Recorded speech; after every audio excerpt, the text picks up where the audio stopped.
3 boulders, each the size of a small refrigerator, lined across my driveway like teeth. It was Friday at 6:15 p.m. I was driving home from a salvage job at Lac du Flambeau with my wife in the passenger seat and our 2 kids buckled in the back. Our daughter had a popsicle. Our son was reading a book about sharks. I pulled the F350 to a hard stop 40 feet short of the rocks. I did not say anything. My wife did not say anything. We sat there for 10 seconds in the engine idle. Then I called my diving partner. Eric, bring the trailer, bring the cables. We have a problem to solve. I hung up. How many boats Greta does said that one HOA sentence. 31. Okay. Where are you watching from? Drop a comment. The lake is called Trout Lake, 280 acres, spring-fed, non-navigable, surrounded on all 4 sides by my deed. I bought it in 2014 with a VA loan, 10 years of Coast Guard combat pay savings, and a co-signature from a Madison real estate attorney named Marnie Eisinger. The seller was an 83-year-old widow named Inga Mortensen, who wanted out of the property and into a retirement community in Eau Claire. We closed in 19 days. I run Vandermeer Marine Recovery, 2-person crew. I dive. Eric Lindholm dives. We pull sunken boats out of inland lakes for insurance companies, drop chains for stuck barges on the Wisconsin River, and recover the occasional drowning victim the sheriff's department doesn't have the equipment for. We work hard. We make a decent living. I am 41 years old. I do not have a college degree. I have a 4-year Coast Guard rescue swimmer record, a commercial dive certification, and a state-licensed salvage operator number that lets me impound any vessel I find on my private property. I am married to Greta. She is 38. She is a registered nurse at the Northwoods Regional Medical Center in Eagle River. We have 2 kids. Quinn is 10. Esme is 7. They were both born in the cabin we now live in, a 2,400 square foot log structure I rebuilt mostly from scratch in 2015 after a microburst tore the back roof off. It has a screened porch. It has a wood stove. It has a view of the lake that I sometimes look at for 10 minutes at a time without remembering to breathe. In 2018, a developer named Bran Holvik subdivided the 80 acres east of my property line and built Pinecrest Bay Resort and HOA, 64 luxury cabins. Average price, $490,000. Most of the buyers came from Chicago and Milwaukee. They came up on weekends. They told their friends they had a place in Wisconsin. They did not know much about Wisconsin. In 2024, a 48-year-old transplant from Lake Forest, Illinois, named Stephanie Marburg, was elected president of the Pinecrest Bay HOA. Her husband, Quentin, worked in marketing at a Chicago agency. They had paid $540,000 for cabin 23. They had moved in on Memorial Day weekend. By the 4th of July, Stephanie had decided that what Pinecrest Bay really needed was access to the private lake next door. What she did about that decision is the rest of this story. Stephanie Marburg's first move was a letter. It arrived on the 3rd Tuesday in June. Cream paper, Pinecrest Bay HOA letterhead. 6 paragraphs proposing the establishment of a community-shared waterfront agreement between her HOA and the Vandermeer property. The letter referenced long-standing community access patterns and neighborly waterfront cooperation. It offered nothing specific. It demanded everything. I read it at the kitchen table while Greta was making pancakes. I read it twice. I handed it to her. She read it once. She said, "Cole, there's a template for this." I figured. I called Marnie Eisinger from the porch. Marnie is 61 years old, silver-haired, with a desk full of yellow legal pads, and a reputation in Vilas County for never losing a private lake case. She has been my attorney for 10 years. Cole. Marnie, the new HOA president just sent me a community-shared waterfront letter. Stephanie Marburg. You know her. I know of her. She has been at 3 Vilas County Bar Association mixers this spring. She has been asking around about how to establish prescriptive easement on a private lake. She has been told, by every attorney she has asked, that she cannot. She doesn't seem to believe them. They never do, Cole. Marnie drafted a 1-page response that afternoon. It cited Wisconsin Statute 130.19, the public trust doctrine, and noted that Trout Lake fell outside the definition of navigable waters because it was spring-fed, fully landlocked, and had been surveyed as such in 1953. It noted that no recorded easement existed. It noted that any future trespass would be prosecuted under Wisconsin Statute 943.13. It was 3 paragraphs long. It was polite. It was final. I mailed it Wednesday morning. Stephanie posted about it on the Pinecrest Bay HOA Facebook page Wednesday afternoon. The post was 300 words of irritation. It called me the rural neighbor who fails to understand modern community life. It said the HOA would be exploring all available legal options. It used the word obstinate twice. It tagged the Vilas County Tourism Bureau, which had nothing to do with anything. I did not respond. By Friday, the first boats started anchoring off my shore. They came in 2s and 3s, bass boats, pontoon boats, one small yacht that had no business being on a 280-acre inland lake. They dropped anchor 150 feet off my dock. The operators waved at me from across the water. They cracked beers. They cast lines. They acted like the lake was a public park, and I was the strange man who lived next to it.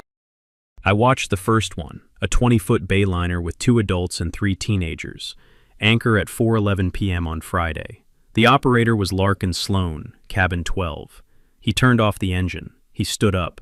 He cupped his hands over his eyes. He looked at my dock. He looked at my cabin. He looked at me sitting on the porch with a glass of iced tea. He waved. I did not wave back. He shrugged. He sat down. He opened a beer. Within 40 minutes, a second boat joined him. By 6 p.m., there were 5 boats anchored off my eastern shore. By 8 p.m., there were 9. By Saturday afternoon, there were 14. I photographed every one of them. I drove to the equipment barn. I dug out 3 professional-grade aluminum signs I had bought from the Wisconsin DNR's enforcement supply catalog 4 years earlier. The signs read, Private Lake, Trout Lake, No Trespassing, Vandermeer Marine Recovery. I drove them in on cedar posts at 3 locations along the eastern shore. By Saturday morning, the signs had been spray-painted over. Eric came out to help me re-letter them. Eric is 39. He is 6'3". He grew up in Eagle River. He served 4 years in the Coast Guard with me on the same Lake Michigan station. He has been my dive partner for 9 years. He does not say much. He laughs at his own jokes when he says them, which is rare. He looked at the spray paint on the signs. He looked at the pontoon boat, still anchored 200 feet offshore. Cole? Eric. This is going to escalate. It is. You want me to clear the lake? Not yet. Just say when. We re-lettered the signs in the equipment barn that afternoon. We added a second line of fine print. Vessels anchored on private property subject to impoundment under Wisconsin Statute Section 779.43. We put them back up Sunday morning at sunrise. Sunday afternoon, the pontoon boat operator anchored 30 feet closer to my dock. For the next 2 weeks, Pinecrest Bay residents anchored on my lake like it was a public marina. I counted 23 different boats by July 10th. I photographed each one. I logged each registration number on a clipboard Greta had bought me at the Eagle River hardware store. I emailed to Marnie Eisinger every other day. Marnie filed each photo in a case file she had labeled, in her precise lawyer handwriting, Vandermeer versus Pinecrest Bay, decisive. I called Officer Tatum Rasmussen at the Wisconsin DNR's Vilas County office. Tatum is 34, a former competitive swimmer at UW La Crosse, and one of 3 DNR officers in the state who specialized in private lake enforcement. She drove out to my dock the same afternoon I called. We walked the eastern shore for an hour. She looked at the signs. She looked at the boats. She looked at the HOA Facebook screenshots Greta had printed for her. Cole, you have a federal-grade case here. The boats are trespassing. The HOA is encouraging the trespass. The HOA's president has, in writing, taken responsibility for organizing the trespass. What's the enforcement path? 2 paths. 1. You file civil complaints and let the courts work. 2. You impound the vessels yourself under your salvage operator license and assess storage fees. Wisconsin Statute 779.43 lets you. You'd need the equipment, the storage capacity, and the documentation. You have all 3. How long does option 2 take? About 6 hours. I looked at her. She did not blink. Tatum, I'd want DNR present. I would be available. This Saturday. Saturday works. She drove off. I went back to the cabin. Greta was on the porch with 2 glasses of iced tea. Cole? Yes. Saturday. Saturday. She handed me my tea. That was Monday. Tuesday morning, Stephanie Marburg posted a video to the Pinecrest Bay Facebook page. The video was 11 minutes long. She was filming herself on her own deck in a white linen sundress with a picture of mimosas behind her.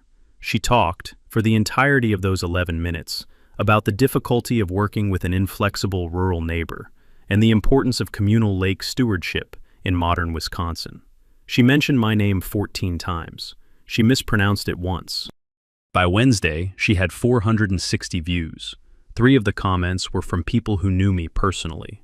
2 of those 3 sent the video to me with notes that said, in roughly the same words, "Cole, this woman is insane." I did not respond.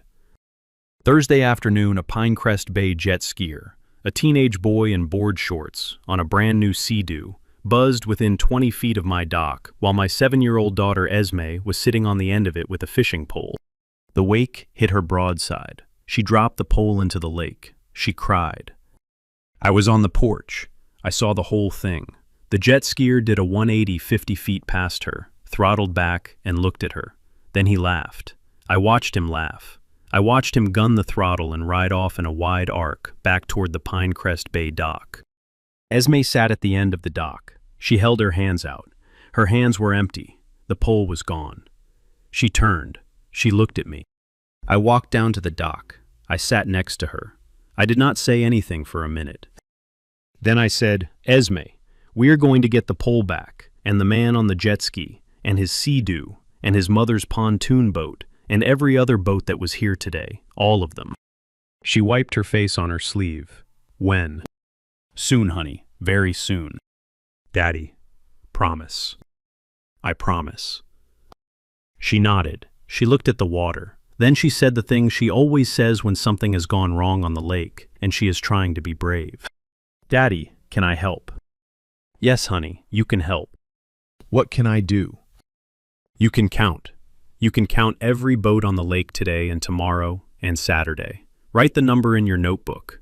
Bring me the notebook every night before bed. She nodded once. She went inside.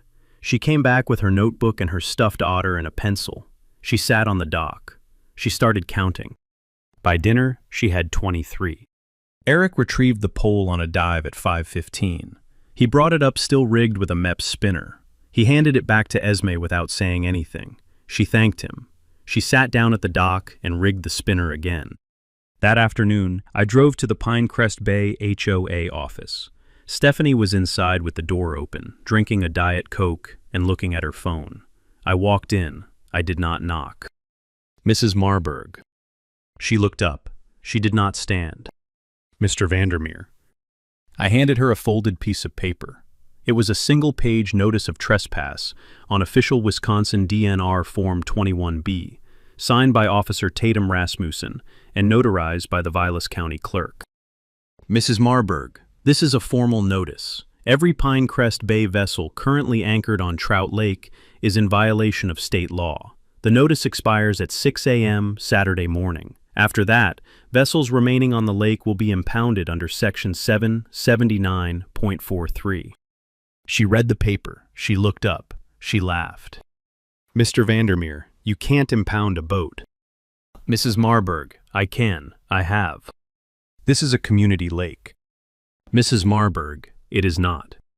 I walked out. I drove home. That was Thursday. Friday afternoon, I drove home from Lac du Flambeau with my family in the truck. Friday afternoon, there were 3 boulders across my driveway. The job at Lac du Flambeau had been a barge-mounted air compressor that had slipped overboard during a fuel transfer. Easy recovery, 2 hours bottom time. Greta had come with me to drop off paperwork at a clinic on the way back. The kids had been at her sister's house. We picked them up at 4. We bought ice cream at the gas station outside Manitowish Waters. We drove the back way home. I turned onto our gravel road at 6:12. I saw the boulders at 6:13.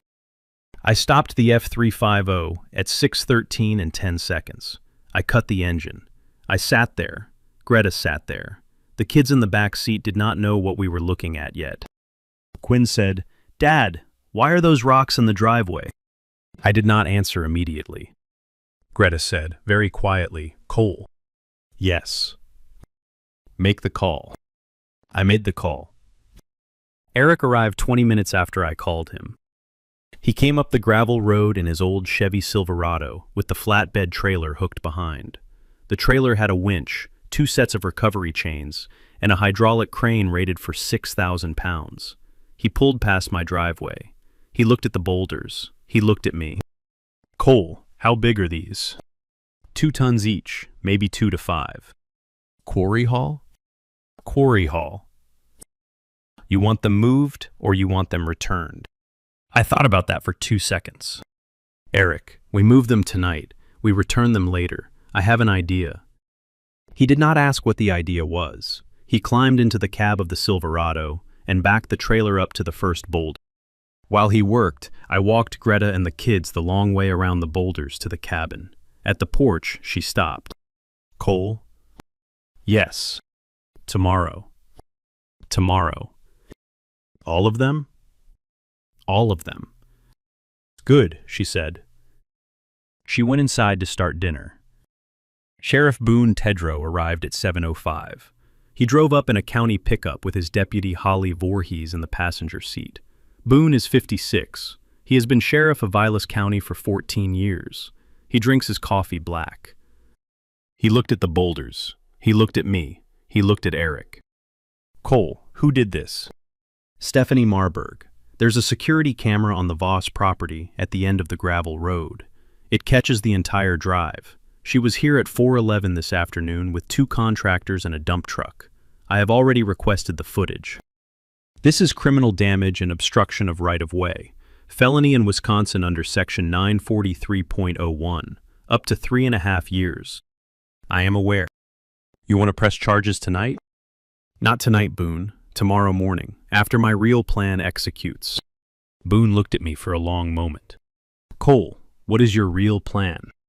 "Boone, I am going to tow every Pinecrest Bay boat off my lake at sunrise. Under Wisconsin Statute 779.43, DNR confirmed. My attorney drafted. My equipment is staged. Officer Rasmussen will be present. Total recovery operation, about 6 hours." Boone did not say anything for a moment. Then he said, "How many boats?" 31. In one morning. Eric and I have moved more in less time. The Pinecrest crew won't be awake. They have a sunrise mimosa thing at 9. We're done by 8:30. Boone took off his hat. He scratched his temple. He looked at Eric. "Cole, I am going to be present at the scene tomorrow morning. I am not going to interfere. I am going to document the impoundment as a witnessing officer. After it is complete, I am going to drive to Mrs. Marburg's residence and serve her with charges for tonight's obstruction." Boone, that works. Cole, I have wanted to do this since June. I know it, Boone. Eric finished loading the 3rd boulder at 8:40 p.m. The driveway was clear. We pulled the trailer behind my equipment barn and tarped it. The boulders would be returning to the Pinecrest Bay HOA front lawn the following Tuesday, after Marnie had filed the paperwork to designate them as property of Mrs. Stephanie Marburg, abandoned on Vandermeer land, returned with notice. I went inside. Greta had made venison chili. Quinn was asking if he could come on the boat tomorrow morning. Quinn, not tomorrow. Why? Because tomorrow is work. Mom said it was the HOA day. Mom is right. Tomorrow is the HOA day. Tomorrow is also work. He sighed. He went back to his book. I went to bed at 10. I set my alarm for 4:30. The lake was quiet when I closed my eyes. The lake was about to be a lot quieter. Saturday morning, 4:47 a.m. The lake was glass. The eastern sky was the color of a clean nickel. No wind, no motors. 28 Pinecrest Bay residents asleep in their cabins after a Friday night that, according to the Pinecrest Bay HOA Facebook page, had involved a private fireworks display from the Marburg dock. I met Eric at the boathouse at 4:50. Officer Tatum Rasmussen drove up at 4:55. She brought her DNR patrol boat, a clipboard, and a pair of mirrored sunglasses she did not need yet. Marnie Eisinger arrived at 5:02 in her gray Volvo with a folder of pre-printed notice of impoundment forms, one for each of the 31 vessels I had logged on the lake the previous evening. Sheriff Boone Tedrow arrived at 5:08. He brought a thermos of coffee and Holly Voorhees again. We launched at 5:15. The salvage barge is a 48-foot flat-deck platform with twin Honda outboards, a hydraulic boom crane, and 4 marine recovery cradles. Eric runs the crane. I run the boat. We have been doing this together for 9 years. We do not need to talk much when we work. We have a rhythm. The first boat was a 20-foot bayliner anchored 160 feet off the eastern shore. Eric dropped a cradle. We lifted the bayliner clear of the water in 71 seconds. Tatum photographed it from her patrol boat. Marnie filed the impoundment form on a clipboard.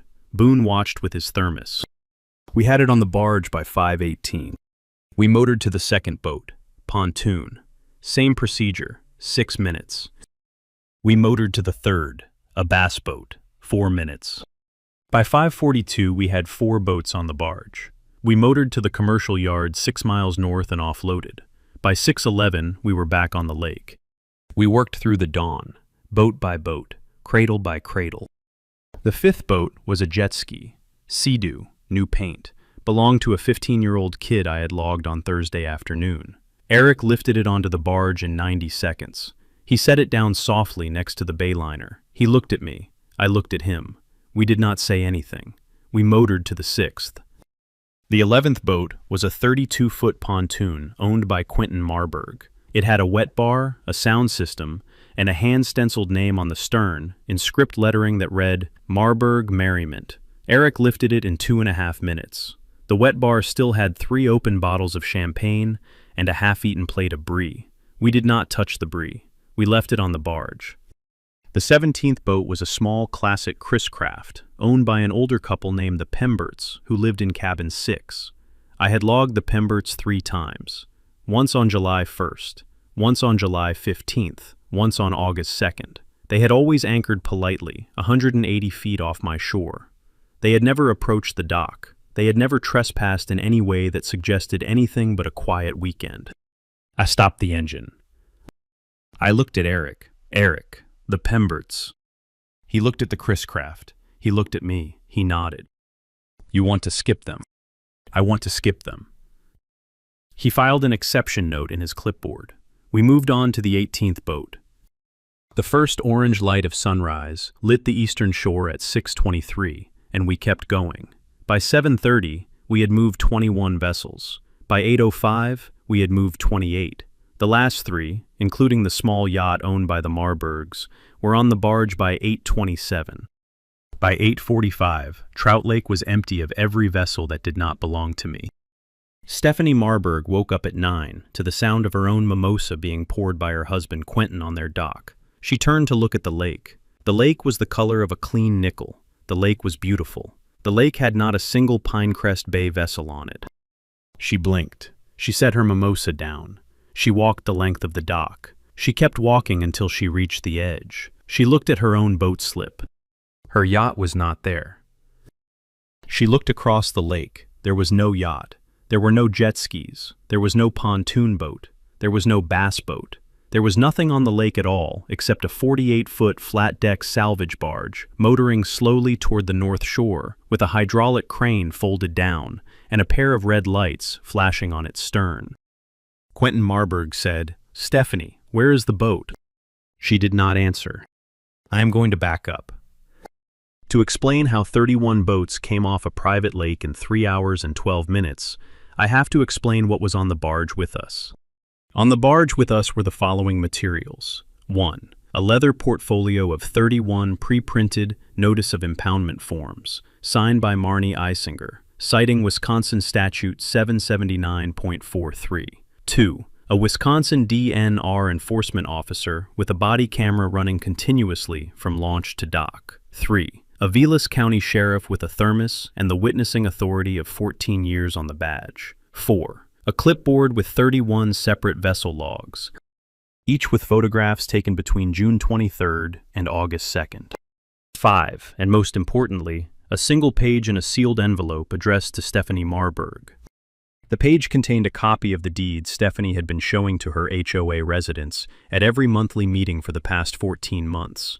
The deed, which she claimed established a communal lake access easement for Pinecrest Bay, had been forged. The Vilas County seal on the bottom had been digitally cloned from a different deed for a different property. The signature of the Vilas County recorder, a woman named Hilda Bjornstad, had been forged. Hilda Bjornstad had been informed of this 2 weeks earlier by Marnie Eisinger. She was prepared to testify. Stephanie Marburg did not know any of this. Her husband Quentin did not know any of this. The 14 HOA board members who had voted on the basis of that forged deed did not know any of this. The 64 households who had been told for 14 months that their HOA had a deeded right to a private lake did not know any of this either. By 9:30 a.m., they were about to know. The reason I had not pressed charges Friday night for the Boulders, Boone, was not because I forgave Stephanie. It was because I needed Saturday morning to happen first. I needed the lake empty. I needed the boats at my yard. I needed the impoundment documented. And I needed all of it to happen before the HOA had time to mobilize lawyers and start filing motions and gumming up the public part with paperwork. By the time the HOA's first attorney got out of bed on Saturday morning, every Pinecrest Bay vessel was already at the commercial salvage yard 6 miles north.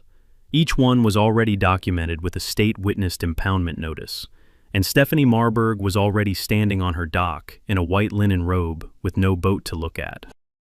That was the plan. The plan had been ready since June 25th. The plan had been waiting for her to do something stupid enough to make the public part irreversible. She did. She put 3 2-ton boulders in my driveway, with my 7-year-old daughter in the back seat of my truck. By 10 a.m., Stephanie was driving down the gravel road toward my cabin in a white Range Rover. I was sitting on my porch with a mug of coffee and the same clipboard I had used to log her boats. Stephanie Marburg arrived at my driveway at 10:07 a.m. in her white Range Rover. The driveway was clear. There was nothing in her way. She drove right up to the porch and stopped 4 feet from the steps. She did not put the vehicle in park. The engine kept running. She got out. She was wearing the white linen robe, still, over a black bikini top and a pair of khaki shorts she had clearly thrown on in a hurry. She was barefoot. Her platinum hair was unbrushed. I was on the porch with a coffee. Greta was inside making waffles for the kids. Quinn was reading a different book about sharks. Esme was sitting cross-legged on the porch beside me, drawing something in a notebook. Stephanie walked up to the porch steps. She did not climb them. "Where are my boats?" "Mrs. Marburg." "Where are my boats?" "At the commercial salvage yard at 3440 Old Logging Road, 6 miles north. They have been there since approximately 7 this morning." "You are joking." "I am not, Mrs. Marburg." "You impounded my yacht." "Under Wisconsin Statute 779.43, yes, I did. So did the DNR officer present. So did Vilas County Sheriff. All 31 vessels are at the yard. They are available for release upon payment of storage fees and signed acknowledgement of trespass. You cannot impound a boat." "Mrs. Marburg, I did. They are gone." She lifted her phone. She started filming. "Mr. Vandermeer is admitting that he has illegally seized private property from 64 households. Mr. Vandermeer is on camera. Mr. Vandermeer." "Mrs. Marburg, I am happy to be on camera. I am happy for the camera to record me reading you the impoundment notice. Would you like that?" She did not stop filming. I picked up the clipboard. Notice of impoundment. Pursuant to Wisconsin Statute 779.43, vessel registration, WI3879D, owner of record, Stephanie Suzanne Marburg, Pinecrest Bay Cabin 23. Vessel observed anchored on private Vandermeer property at coordinates 45.892 north, 89.311 west, at 12 separate times between June 23rd and August 2nd. Notice of trespass served on the registered owner July 25th via certified mail, signed receipt on file. Impoundment executed at 6:53 a.m. on August 9th. Daily storage fee, $200. She stopped filming. I set down the clipboard. Mrs. Marburg, there is one more thing. I picked up the sealed envelope Marnie had given me Friday night. I walked down the porch steps. I handed it to her. What is this? Open it. She did. She read it. Her face did not collapse. Her face did not harden. Her face did what I had not seen in any HOA Karen's face in any of the cases Marnie had ever handled. Her face went the color of milk. The paper was the deed she had been showing for 14 months. The Vilas County seal was annotated with a single red arrow pointing to the seal stamp and a single typed sentence. This seal does not match the seal of record for any deed filed in Vilas County in 2018. The Vilas County recorder has issued a sworn affidavit. The forgery has been forwarded to the Wisconsin Attorney General, M. Eisinger, attorney for C. Vandermeer. Stephanie Marburg stood at my porch steps and read that sentence 3 times. The phone slipped out of her hand. It landed on the gravel. She did not bend down to pick it up. Mr. Vandermeer. Mrs. Marburg. What happens now? Marnie Eisinger files the criminal complaint Monday at 9 a.m. Sheriff Tedrow arrests you and your husband the same morning. Your 64 HOA households learn that the deed they were told their HOA owned does not exist.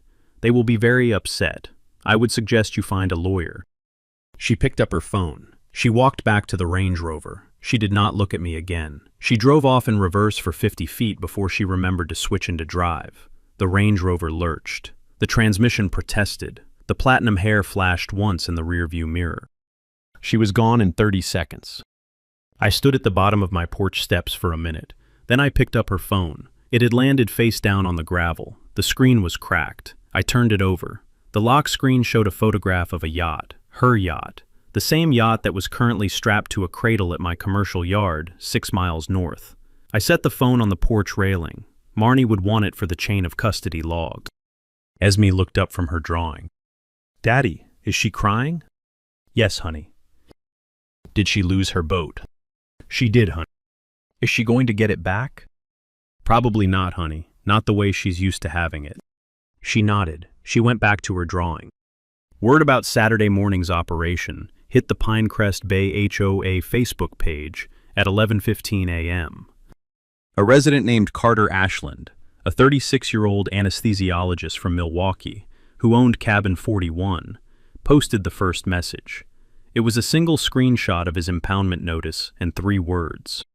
What is happening? Within 20 minutes, the Facebook page had 97 comments. By noon, 212. By 1 p.m., 346. The comments split into 3 groups. Group 1, the largest, was Pinecrest Bay residents furious at Cole Vandermeer for impounding their boats. Group 2, smaller, was furious at Stephanie Marburg for assuring them for 14 months that the HOA had a legal right to the lake next door. Group 3, the smallest, but the most active, was Pinecrest Bay residents who had just received their copy of the M. Eisinger affidavit, and who were starting to ask, in increasingly direct terms, why their HOA dues had been paying a lawyer in Chicago to represent a deed that did not exist. By 3 p.m., Group 3 had grown to 19 residents. They had started a separate Facebook thread. They were typing in capital letters. At 4:15 p.m., an emergency HOA board meeting was called.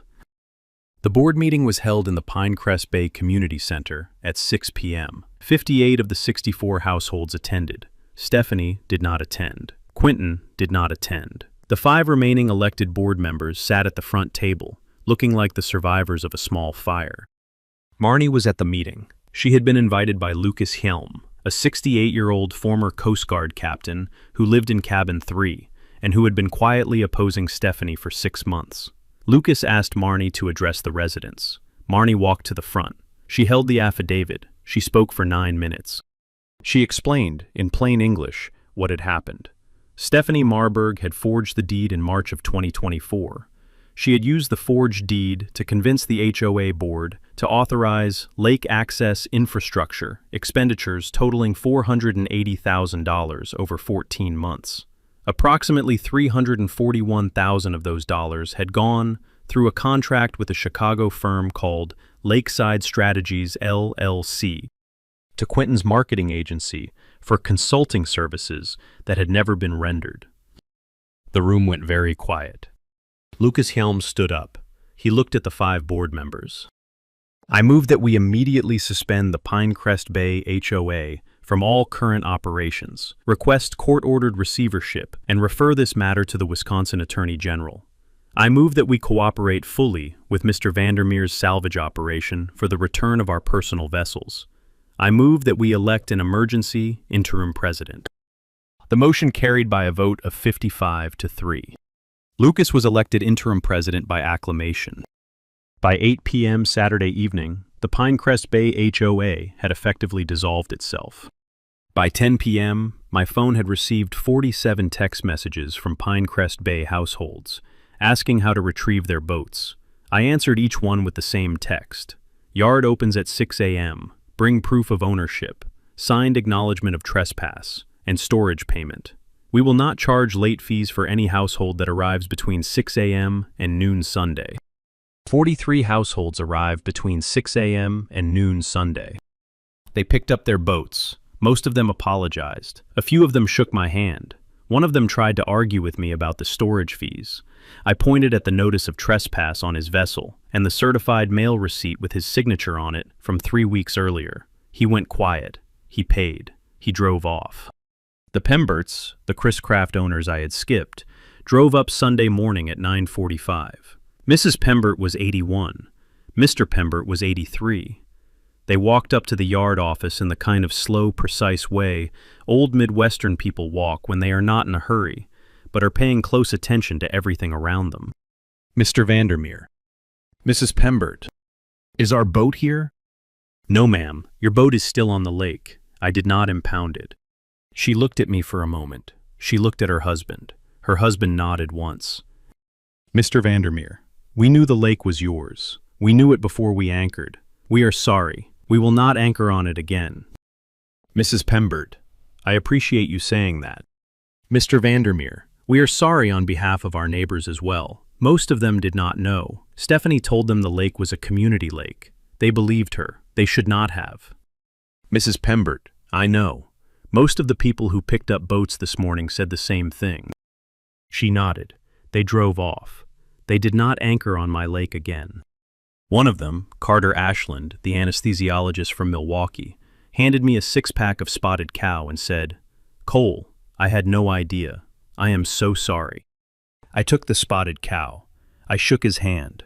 I said, "Carter, drink it tonight. The lake will be quieter." He nodded. He drove home. Stephanie Marburg was arrested at her dock on Monday morning at 9:15. Sheriff Boone Tedrow drove up to cabin 23 with Deputy Holly Voorhees and a Wisconsin Attorney General investigator named Mara Sotberg. They walked to the dock. Stephanie was sitting at the end in a white linen jumpsuit, drinking a Diet Coke and pretending she was on vacation in a place where Saturday had not happened. Boone read the charges: 6 counts, forgery in the 1st degree, theft by fraud, embezzlement from a homeowners association, felony obstruction of right-of-way, filing of false documents in the public record, and making a fraudulent representation to induce trespass. The cuffs went on at 9:20. Quentin Marburg was arrested at his Range Rover at 9:46 as he attempted to drive out of Pinecrest Bay with 2 suitcases and a manila folder of business records. By Wednesday, the Wisconsin AG had assumed lead on the case. By the following Monday, a federal grand jury in Madison had returned an indictment running 34 counts. Stephanie pleaded guilty to 7 counts in November. She received 6 years federal. Quentin pleaded guilty to 9 counts. He received 8 years federal. Lakeside Strategies LLC was dissolved. The forged deed was destroyed in a sealed court hearing the following spring. The Vilas County Recorder's Office issued an apology to every Pinecrest Bay household. The apology was 3 sentences long. It was signed by Hildy Bjornstad. It was framed and hung at the entrance of the Pinecrest Bay Community Center, where it remains. 3 boats stayed at my commercial yard: Stephanie's yacht, Quentin's Sea-Doo, and a bayliner owned by one of Stephanie's 2 loyalist board members. Storage fees accumulated. By November, the yacht was at $23,400 in storage. The Wisconsin court ordered it sold at public auction in December. It sold for $118,000. The remainder, about $51,000, went into a trust the court established for restitution to the HOA. I did not keep any of the money personally. I had not done it for the money. Quinn, who is 10 years old and has been paying attention to all of this, asked me, the week after the auction, what we had done it for. I thought about that for a minute. I told him we had done it because Stephanie Marburg had decided my driveway was hers to block, and my lake was hers to use, and that the right answer to people like that is to be ready before they are ready, and to be quiet about it while you get ready, and to act decisively once they hand you the moment to act. He nodded. He went back to his book. The Pinecrest Bay HOA was placed under court-ordered receivership for 14 months. Lucas Hjelm served as interim president for the full 14 months. He ran the HOA on a single-page budget and a quarterly community newsletter that did not contain a single political opinion. Pinecrest Bay residents elected him to a full term in the spring. He accepted with one condition, that the HOA covenants be amended to formally recognize Trout Lake as private property of the Vandermeer family, and to prohibit any future HOA official from claiming, in writing or in speech, that the HOA had any right to it. The covenants were amended in May by a vote of 61-3.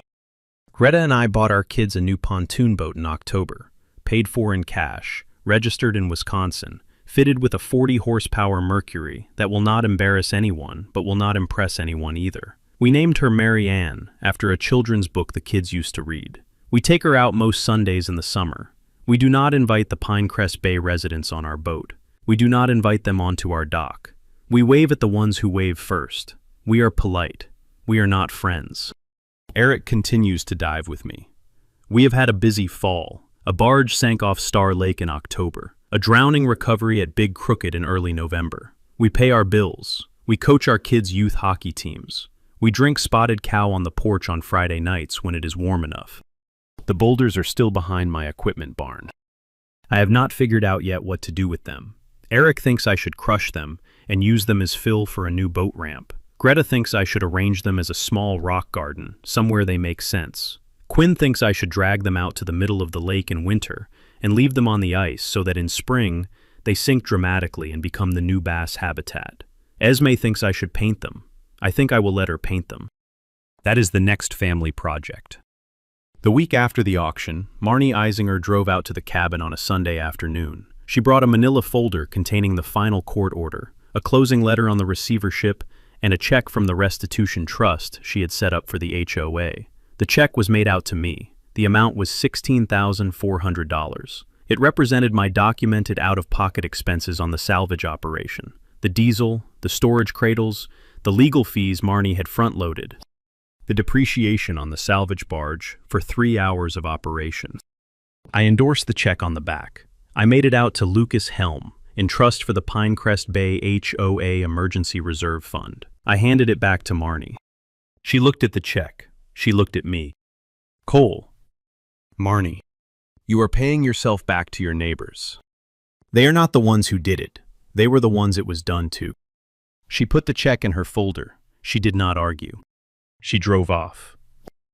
If a Karen has ever put a boulder in your driveway, dropped anchor on your lake, or assumed that her HOA outranked your deed, drop your story below. Subscribe so you don't miss next week. The lake belongs to whoever has the deed and the equipment to enforce it. I had both. Okay, here's the thing about Stephanie Marburg. She didn't lose because Cole Vandermeer was meaner than her. She lost because she didn't read the statute. Wisconsin private lake law is unusual. The default is that lakes are public. The exception is that fully landlocked, non-navigable, spring-fed lakes can be deemed private. Trout Lake is one of those lakes. Stephanie did not know the difference. Her attorney did not know the difference. Her HOA board did not know the difference. They all believed a forged deed because they wanted to believe it.